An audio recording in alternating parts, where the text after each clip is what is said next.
Okay, hello. We are going to talk today about sourdough, how to make a sourdough, how to deal with sourdough, how to feed a sourdough, all those good things. I have a lot of people that ask me that question, and it's very hard to kind of explain it over the phone.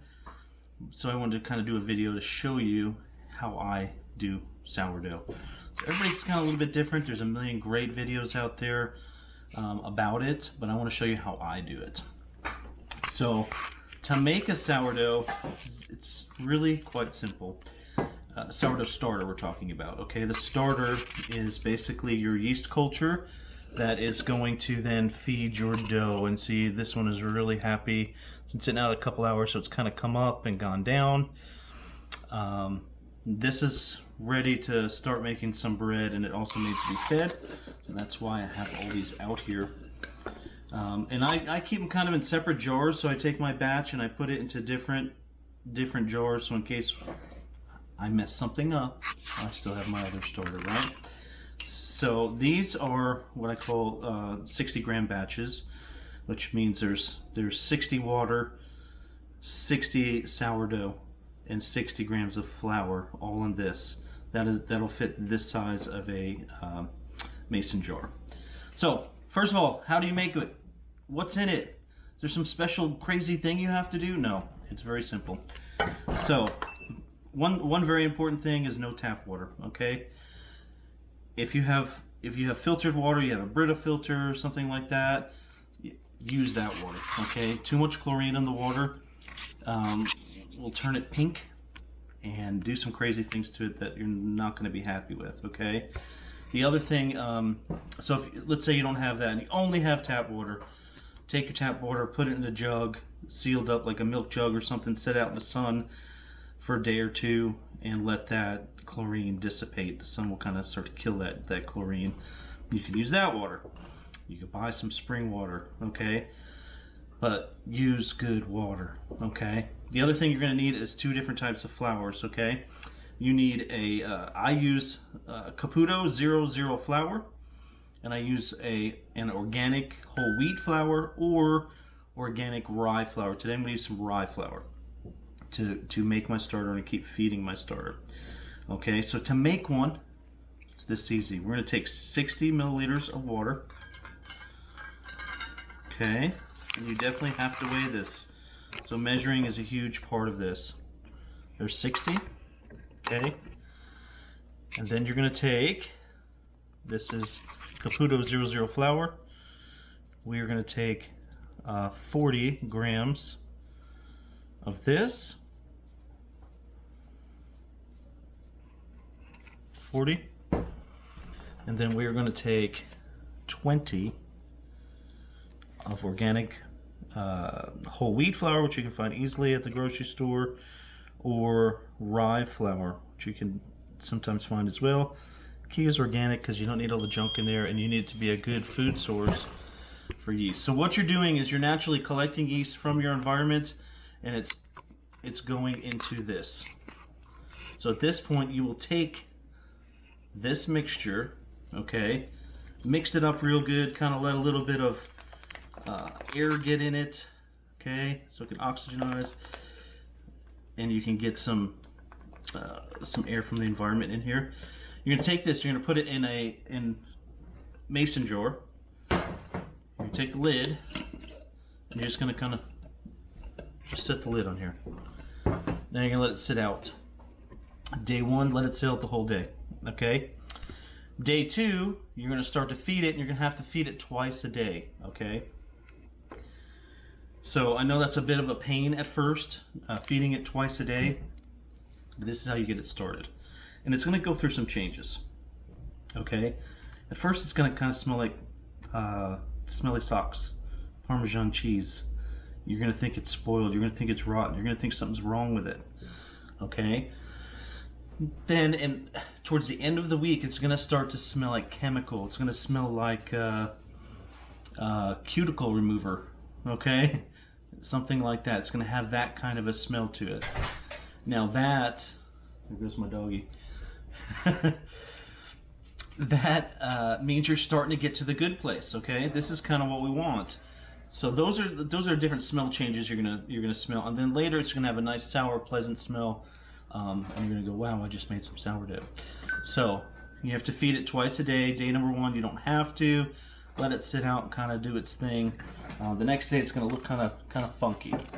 So how do you feed it? So you take sourdough, your sourdough starter. It's gonna be maybe bubbly, maybe at first it's not gonna be doing much, okay? This is why feeding it twice a day is really important. So now we're going to take 60 grams of water again. Okay. We are going to take our sourdough starter that sat out, and we're going to pour 60 grams in here. What do you do with this? This is trash in the first 2 weeks, okay?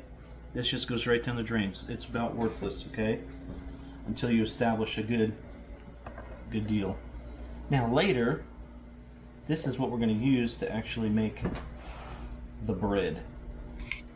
Okay, so I'm saving mine because I'm making some bread today. All right. So same thing. We're going to add some flour. So we're adding 40 grams of 00 flour, 20 grams to equal 60, right? 60, 60, 60 of our rye flour or whole wheat flour, okay? And this is how we feed it. This is how we feed it twice a day. Then we mix it up like this, and it goes back in a rinsed out, not soaked, you know, just rinse it. Just rinse it with hot water. Don't put it in a hot jar back again, okay? Cool it down a little bit. Just rinse it out naturally with water, okay?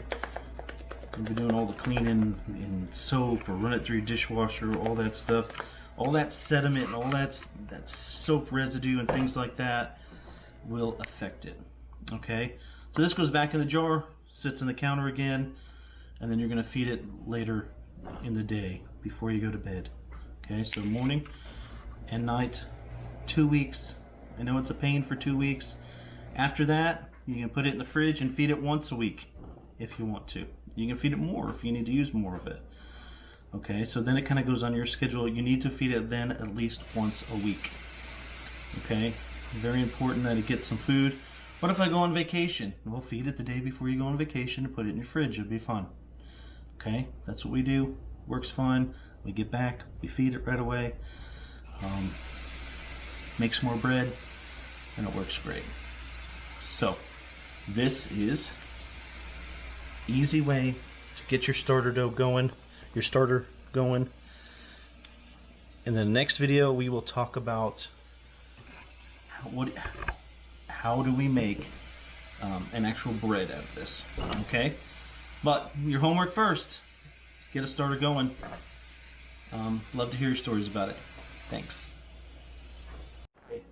Again, let's talk about feeding. Okay, feeding. You let this sit out overnight. Now it's time to feed it, right? Should be all kind of bubbly and weird looking. Maybe not at first when you first get a starter going. But this is how it gets after it gets really going and really good. In fact, it comes all the way up and comes all the way down. So how do we feed this sucker? And I'm going to do this again, and I'm doing it in the same video because I know it's kind of confusing at first.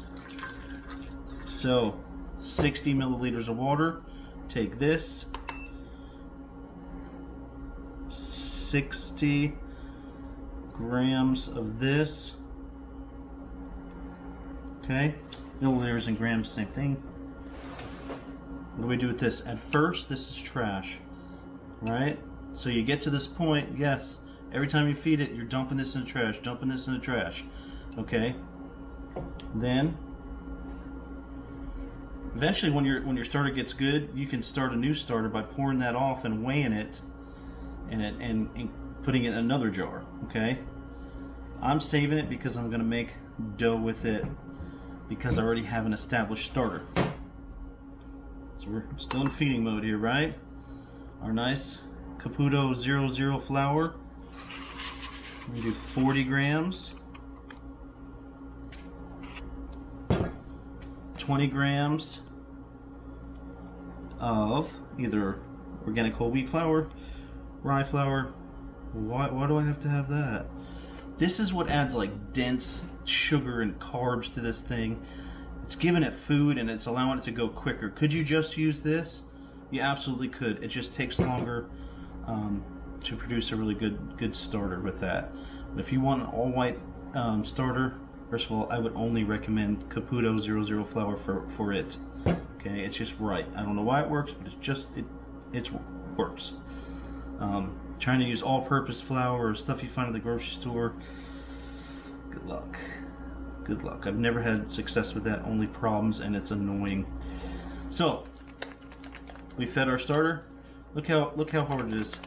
What did it take, like a minute or so? Boom, clean jar. Love the glass jars, okay? Easy to clean, and I like to get it so it doesn't get all over the sides. So then I can see it grow. And a lot of times, like in the beginning, I would take a marker and mark the side where it landed, where that mixture landed. You know, mark the side, and then you'll see it grow. And as you're starting to seeing it grow every day, it's kind of, you know, it's kind of exciting because you're starting to see some action really happen in here. This is an established starter. I just fed it. Look at it. Looks like it's nothing. If I let this sit out for an hour or two, it's going to be like this because it's so active inside. Okay. The yeast colony has been built in here. It's got a lot of awesome goodness going on. So do that feeding twice a day for 2 weeks.